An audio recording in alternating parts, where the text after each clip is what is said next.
Assalamualaikum warahmatullahi wabarakatuh. Alhamdulillahirabbil alamin. Wassalatu wassalamu ala asyrofil anbiya'i wal mursalin wa ala alihi wa sahbihi ajmain. Amma ba'du. Bapak-bapak, ibu-ibu, adik-adik dan anak-anak sekalian yang dicintai Allah Subhanahu wa taala.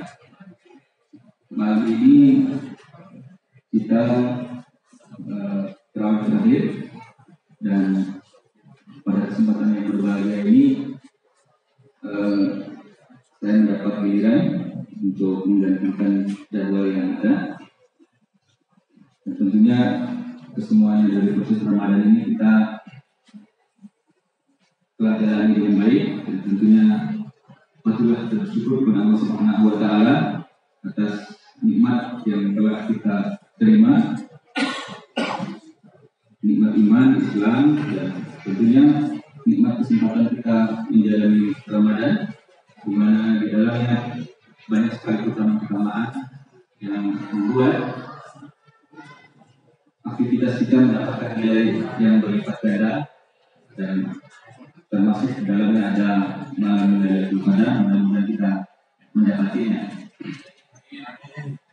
Salawat dan salam telah kita sampaikan kepada junjungan kita Nabi Muhammad SAW serta sahabat, keluarga,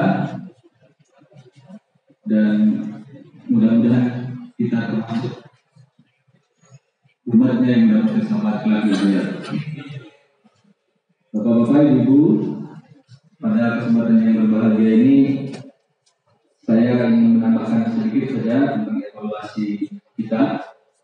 Tentu pertanyaan kita adalah siapa yang dievaluasi dan apa yang dievaluasi. Paling tidak kita dari pengurus dan jemaah bisa melakukan evaluasi bagi jemaah masing-masing, bisa melakukan evaluasi terhadap individu kita masing-masing, dan bagi pengurus kita bisa melakukan evaluasi sebagai satu entitas, sebagai satu kelembagaan, sebagai pelaksana pelayanan, di mana di dalamnya sangat terkait dengan upaya kemakmuran masjid dan aktivitas ibadah jemaah.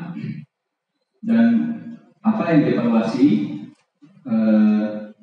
banyak tentunya yang bisa kita lakukan. Paling tidak kita punya satu alat, kita bisa mengevaluasi berdasarkan satu kerangka kerja logis dari suatu program atau kegiatan. Mungkin bapak-bapak ibu yang biasa bekerja di pemerintahan atau di manajemen, gitu ya, kita bisa melihat evaluasi itu berdasarkan input yang kita miliki, proses yang kita jalani, output yang kita peroleh, rekam, dan dampak yang bisa kita terima. Pada tataran individu kita masing-masing, kita bisa melakukan pendekatan evaluasi seperti itu dalam konteks Ramadan. Tentunya kita diingatkan dari Allah, dan mudah-mudahan Bapak Ibu tidak bosan bahwa perintah puasa itu diantaranya ada dalam Quran surat Al-Baqarah ayat 83. Alhamdulillah minasyaitonirrajim. Ya ayyuhalladzina amanu kutiba alaikumusiyam wa kutiba alal ladzina min qablikum la'allakum tattaqun. Di situ mengandung pengertian kata logis yang bisa kita jalani sebetulnya. Ya ayyuhalladzina amanu artinya bahwa memang perintah puasa ini hanya untuk orang-orang beriman, betapa berapapun kadar keimanan kita masing-masing. Dan para sahabat ketika ingin memasuki bulan suci Ramadan, ingin inputnya atau suasana tingkat keimanannya pada tingkat yang sangat tinggi, sehingga proses yang ada di dalam Ramadan itu dapat optimal, sehingga derajat ketakwaan yang dicapai pun tinggi. Maka kita selalu mengingatkan Ustaz, Sebelum kaki Ramadan juga diingatkan bahwa para sahabat mempersiapkan Ramadan itu 6 bulan sebelum Ramadan. Kita bisa mengevaluasi persiapan Ramadan itu kapan? Apa 1 minggu pada saat persiapan Ramadan itu atau bagaimana? Dan persiapan-persiapan itu tentu bagian daripada input untuk satu kadar keimanan kita miliki ketika awal Ramadan adalah input kita dasar, tapi juga ditambahkan pengetahuan, informasi, dan motivasi yang diberikan itu juga bagian dari input untuk menjalani proses Ramadan. Nah, kita silakan bisa mengevaluasi ketika kita masuk Ramadan itu posisi kita di mana, dan itu akan mempengaruhi proses prestasi dalam tahapan berikutnya. Di dalam proses aspek proses tentu kita diingatkan bahwa pelaksanaan ibadah Ramadan akan bermakna manakala kita aktivitas Ramadan itu dijalani memenuhi syariat Islam. Banyak puasa-puasa yang dilakukan tapi tidak memenuhi syariat Islam. Dan tentunya motivasi atau niat daripada puasa dan juga memang harus dibangun dengan baik. Ini nama amalu niat gitu ya. Nah, itu mudah-mudahan proses puasa yang kita jalani itu juga baik gitu. Nah, ini silakan Bapak Ibu melakukan evaluasi sendiri seperti apa. Dan outputnya, nah ini yang paling bisa dilihat oleh kita masing-masing, sesama kita paling lihat gitu ya. Yaitu aktivitas-aktivitas di hidup kita yang menjadi menu Ramadan itu. Bagaimana sholat malam kita, bagaimana sholat tarawih kita, berapa rakaat sholat malam kita, berapa kali khatam, itu waktu-waktu yang bisa kita terima. Sahurnya bagaimana kualitasnya, apakah hanya menahan lapar dan haus saja, apakah mampu juga kita menahan pandangan, pikiran, riba dan lain-lain, termasuk zakat fitrah. Dan bagi teman-teman yang memiliki peluang rezeki, menurut Ramadan itu diisi dengan umroh misalnya. Ini output Ramadan yang menjadi aktivitas yang kasat mata bisa dilihat oleh kita dan oleh sesama kita. Tetapi proses yang ada di dalam kita tidak tahu. Dan dampak atau dan dampak itu sepenuhnya yang tahu hanya Allah. Rahasia Allah. Yang penting, yang pasti, kisi-kisinya Allah sudah kasih tahu bahwa di bulan suci Ramadan itu pahala dilipat gandakan. Sholat sunnahnya dianggap sholat wajib. Ada satu malam nilainya lebih baik daripada 1000 bulan. Terus barangkali banyak aktivitas yang memang menjadi keutamaan bulan suci Ramadan. Bahkan dalam satu hadis Nabi pernah mengajukan doanya Jibril, yaitu salah satunya bahwa celaka sebetulnya orang-orang yang di bulan suci Ramadan manakala pasca Ramadan tidak diampuni dosanya. Jadi itu indikator yang Allah Ta'ala berikan. Gitu. Nah, kita tinggal introspeksi itu. Apakah kita memang pernah minta ampun atau tidak? Atau ya doa kita sambil lalu saja. Nah, ini hukum bagi yang berkesempatan ini atau sholat itu hari Sabtu, malam ini masih dikategorikan Ramadan. Silakan dimanfaatkan. Siapa tahu memang malam ini justru momentum keberkahan Ramadan itu diperoleh. Dan rahasia awal dari puasa itu adalah tentu dalam surah Al-Baqarah tadi adalah takwa itu sendiri. Takwa itu adalah sebaik-baiknya bekal. Semua hampir perintah Allah itu berkaitan dengan takwa itu. Bagaimana misalnya khotib Jumat, kalau tidak ada perintah kepada takwa, khotib Jumat itu dianggap tidak memenuhi syarat sebagai khotib.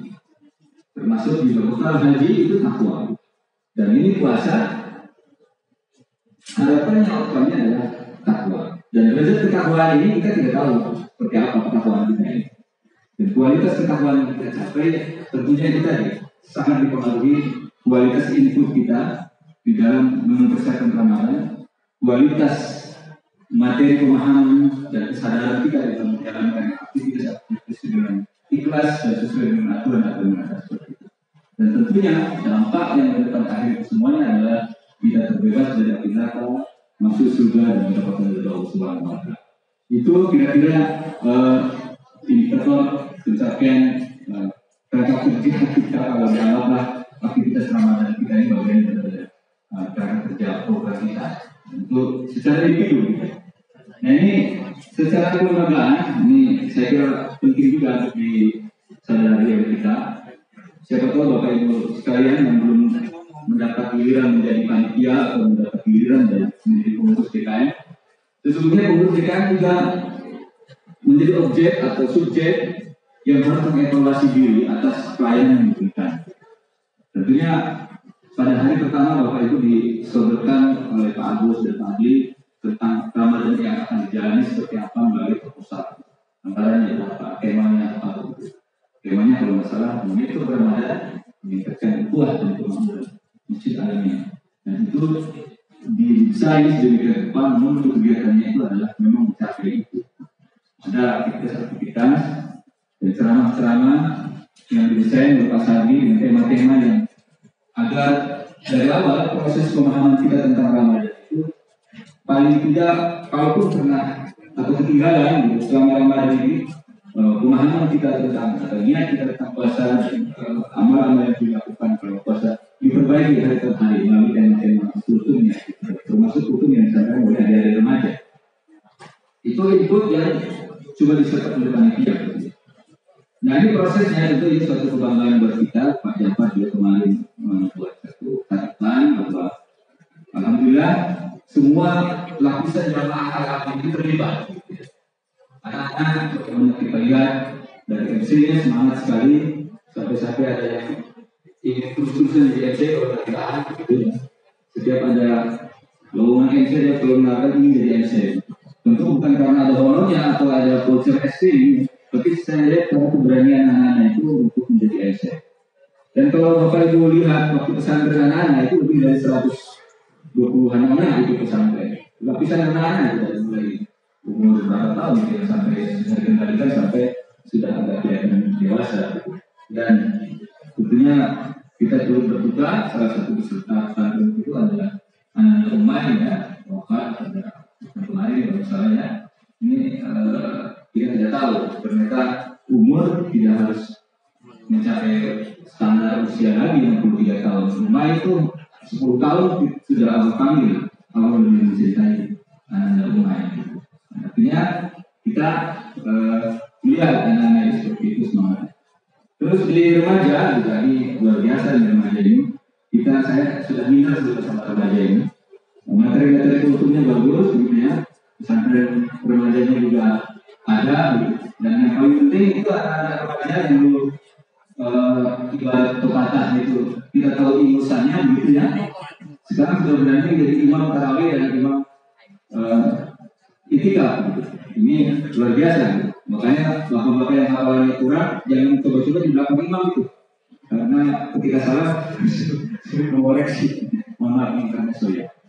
Artinya surat yang dibacakan itu bukan saja juz amal, kebanyakan sudah bisnis dari atas itu ya. Ini tentunya kebanggaan buat kita dan kita menyadari bahwa ternyata sosialisasi secara ini telah terjadi dan ibu-ibu tentunya terus semangat kelihatannya walaupun ada penurunan kuantitas gitu ya. Dulu pesantren anak-anak itu bisa 1 minggu pun, sekarang saya 2 hari aja udah dapat 1 minggu. Nah artinya perlu ada regenerasi sifatnya agar penyelenggaraan pesantren anak-anak ini tidak lagi tergantung pada ibu-ibu yang kebanyakan juga beberapa sudah menjadi nenek-nenek saja, sudah memang cucu kemana-mana. Dan bapak-bapak ya tentunya saya lihat depan ini semakin sepuh juga bersama ya, banyak termasuk saya gitu ya.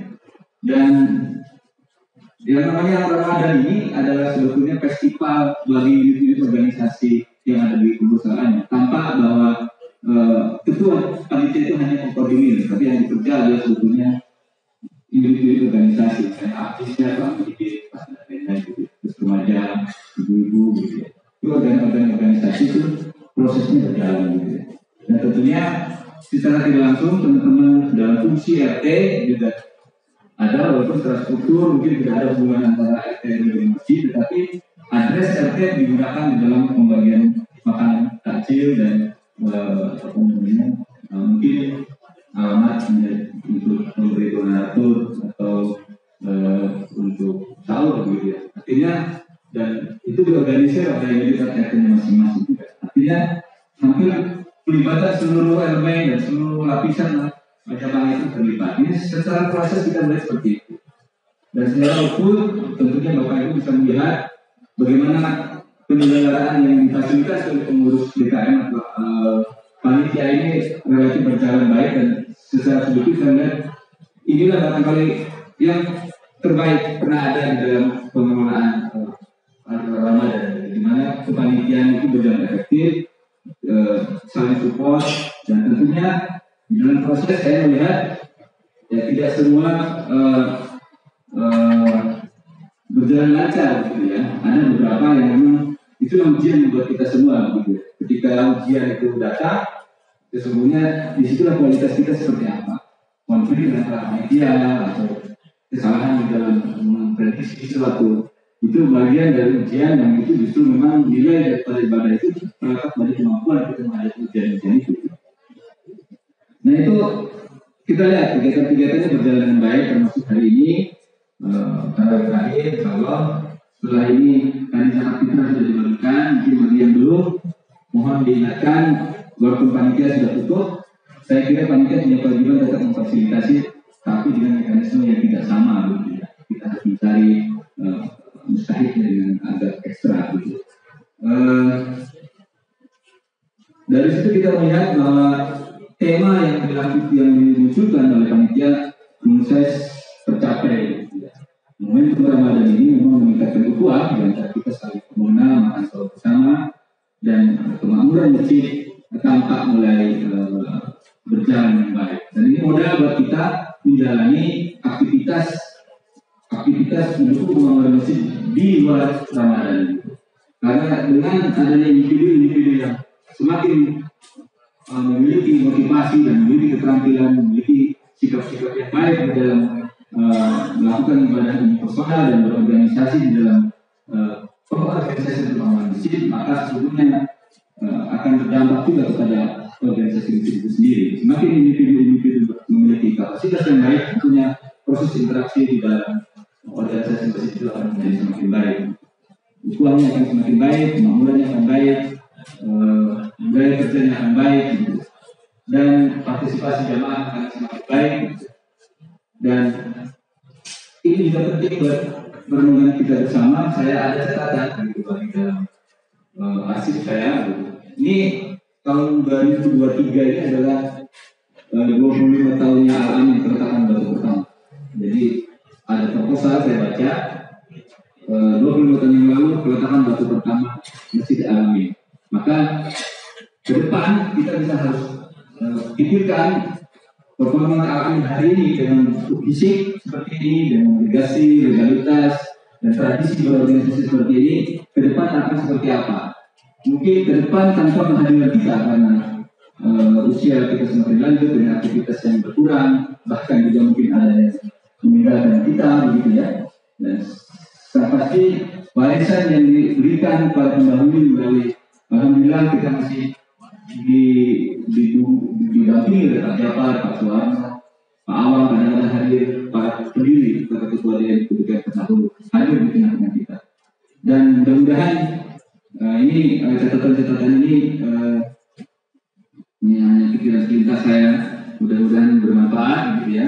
Dan tentunya kita termotivasi untuk bukan saja menjadi penikmat ibadah di masjid, tapi harus terdorong untuk memfasilitasi orang lain. Ini adalah hadis riwayat Muslim mungkin sebagai terakhir. Barang siapa yang menunjuki kepada kebaikan maka dia akan mendapatkan pahala seperti pahala yang mengerjakannya. Jadi mudah-mudahan pahala diberikan kepada panitia, DKM dan jamaah yang memfasilitasi kemudahan Ramadan. Dan alhamdulillah saya lihat anggaran nanti bisa dilaporkan kemudian di halal-halal, insya Allah tercapai gitu ya.